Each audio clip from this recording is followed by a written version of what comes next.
Hi, welcome back to Tao Twang. I'm Dave. So I'm going to jump right in on this B minor groove.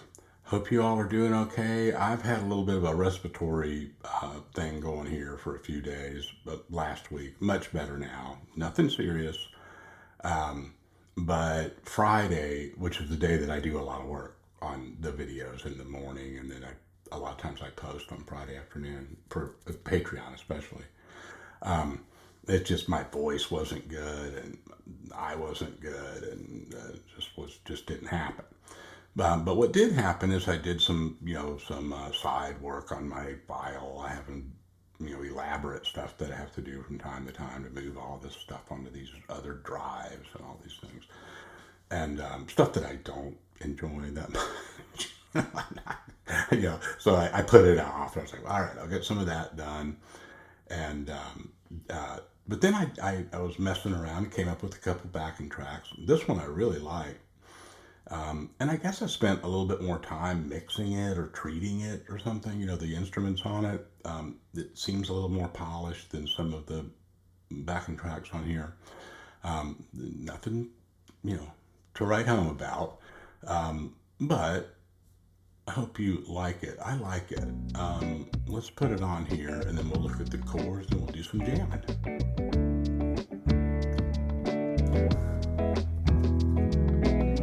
Just give it a listen here one time around. You always listen to stuff before you start playing. Do a little dance.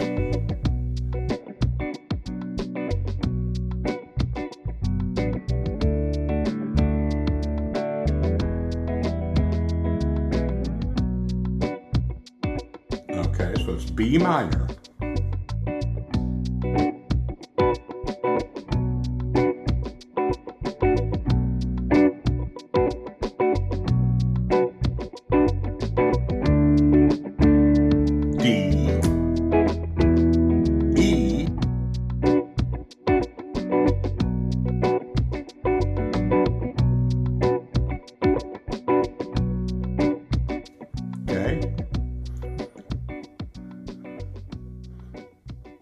Yeah, I'm listening to it. See, I have to listen to them too. If I haven't played it for a couple days, I might play something different. So might have done a couple of different little things that are part of that one measure, but for the most part, I'm going.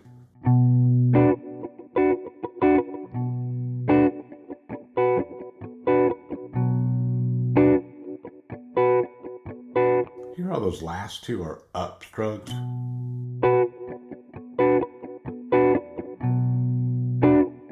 That second hit, that 1, 2, that snare drum hit is right on the beat 2.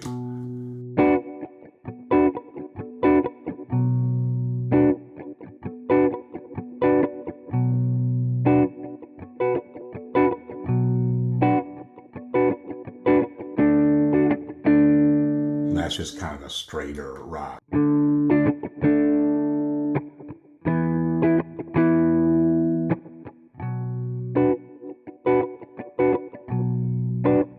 So, we've been talking about groove a lot lately. That right there creates sort of a however many measures, but however many times around. When it goes to that D and that E, it kind of holds it different. It kind of suspends. It's not as syncopated, right? So then when it goes back to the B, it brings you back, B minor, it brings you back into that groove, you know.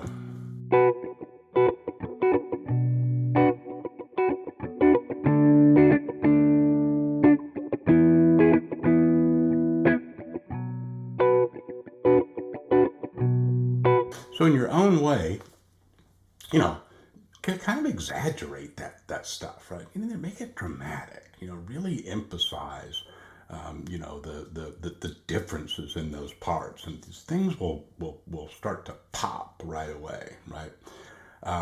You know, it's not just, oh, I got the chord and I'm just kind of just, you know, chugging along or whatever. And that's fine too, but you know, you know, make some little. It doesn't have to be exactly like what I just did, but when you're making your loops and stuff, you know, say, well, what if I do a, you know, what if I switch out the feel there a little bit for those additional chords and then come back to that groove? That works really well.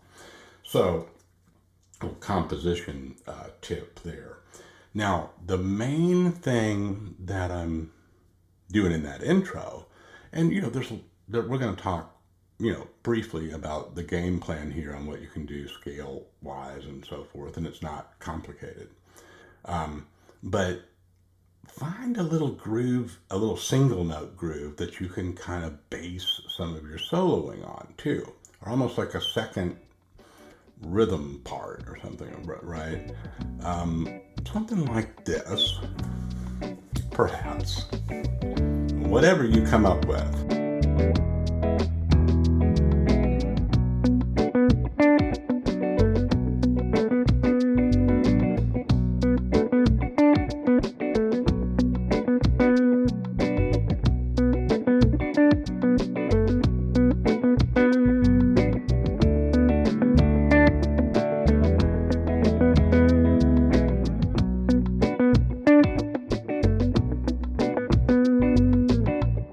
You know,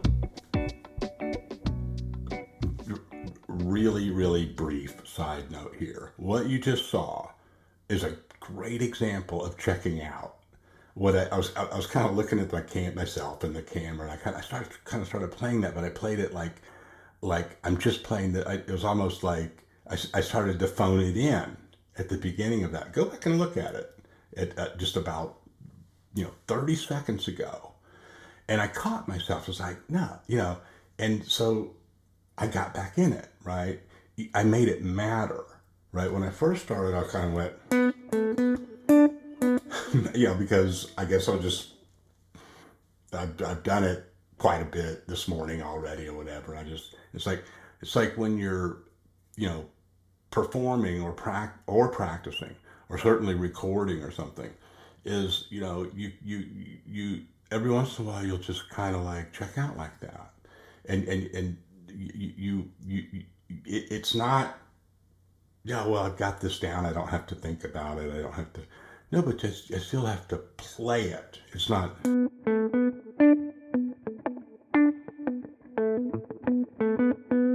right? I let my body stop and I tried to play with just my hand. Not good. So that's a little. I'm going to leave that in there because, you know, could be a valuable little lesson. Always make it count, right? And when we're slowing stuff down and just for demonstration, yeah, you know, like right now I'm going to show you the nuts and bolts of it.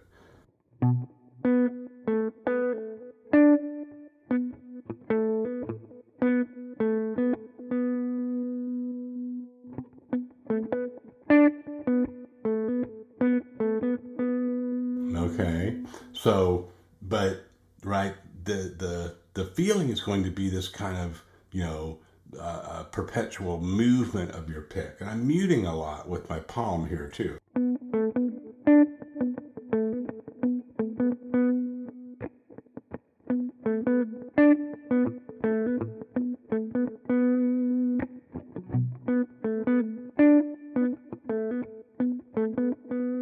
And for me, there's no way that I can play that in an intentional way with my body still.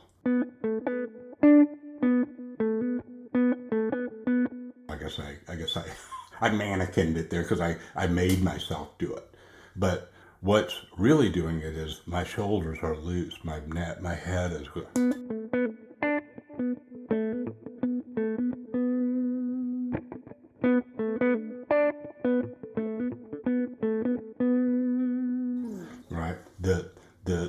And when I'm holding a note, there's there's another musical element happen. The vibrato starts, right?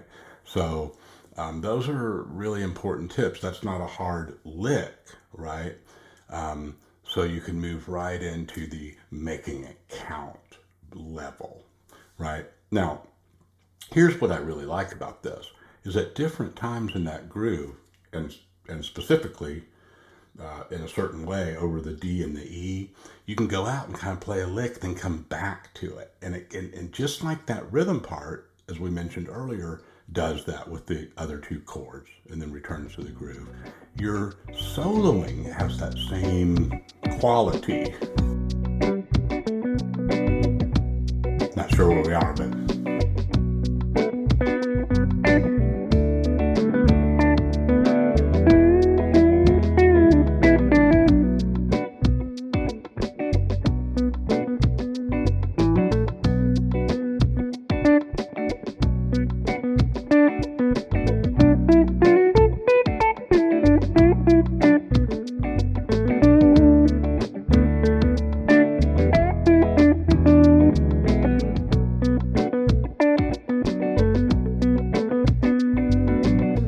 okay. So what I would recommend is practice it straight through.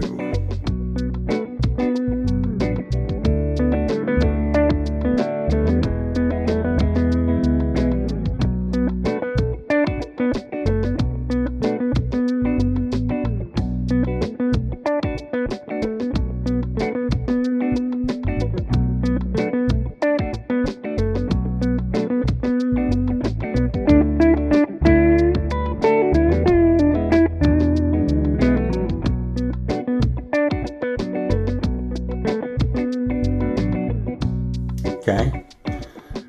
So the licks in that demo were right out of the minor pentatonic or the blues scale, right? Works great. You can also use Dorian notes in here. One of the reasons that we choose Dorian in this instance is because when it come up to that E, you want that G sharp in there, right? It's not a natural minor. It's not that. I'm not going to play that sound because it pulls your ear away from the Dorian. But it's that.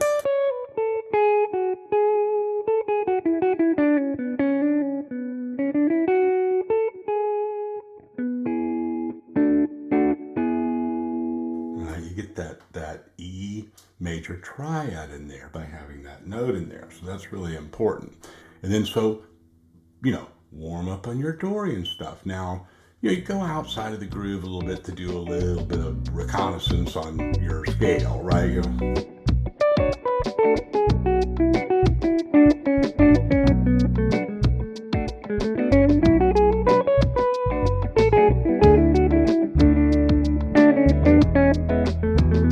But now I'm going to go.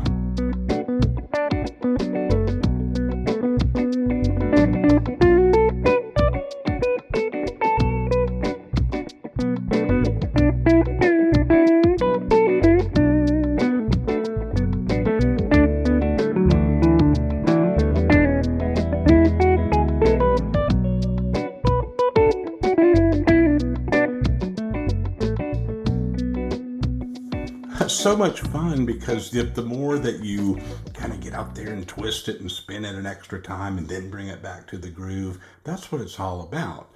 It's like when you're dancing, don't take too much dance advice from me. I dance with my guitar. I don't do well without it.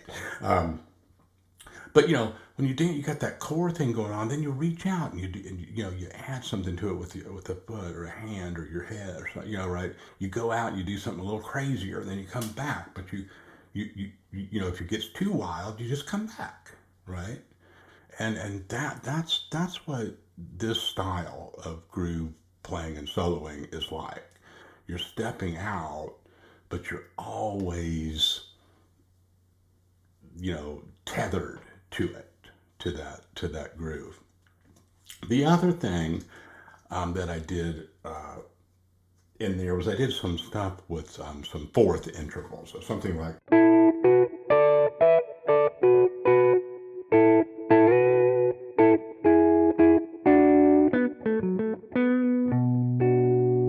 Right.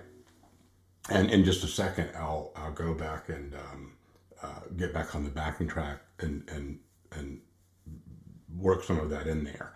But let me just show you how this is kind of a cool thing if you're not used to this, as used to it as, say, harmonizing in thirds or.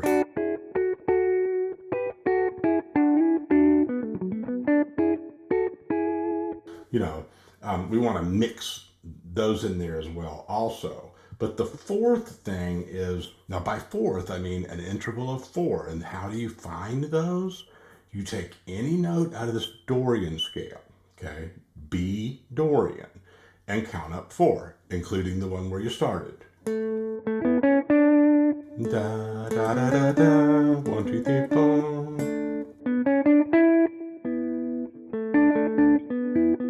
Those are fourths.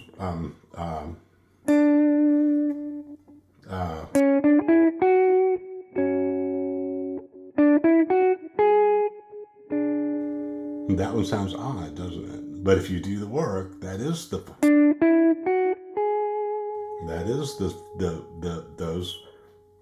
4 consecutive notes out of the Dorian sequence.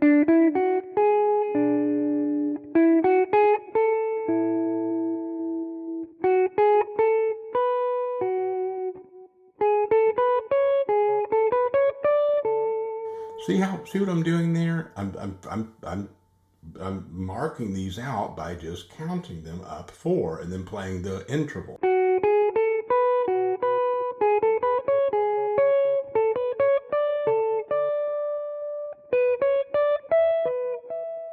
Okay, so after you figure some of them out, then you've got, here's one.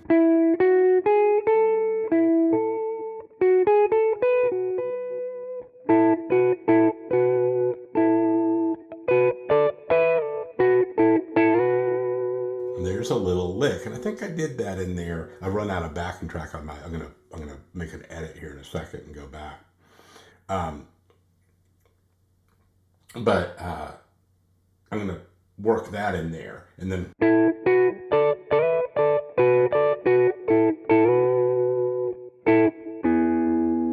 At some point, I'm going to go back to the thirds because I want that real nice triad sound. Maybe over the B minor, but also maybe over that E.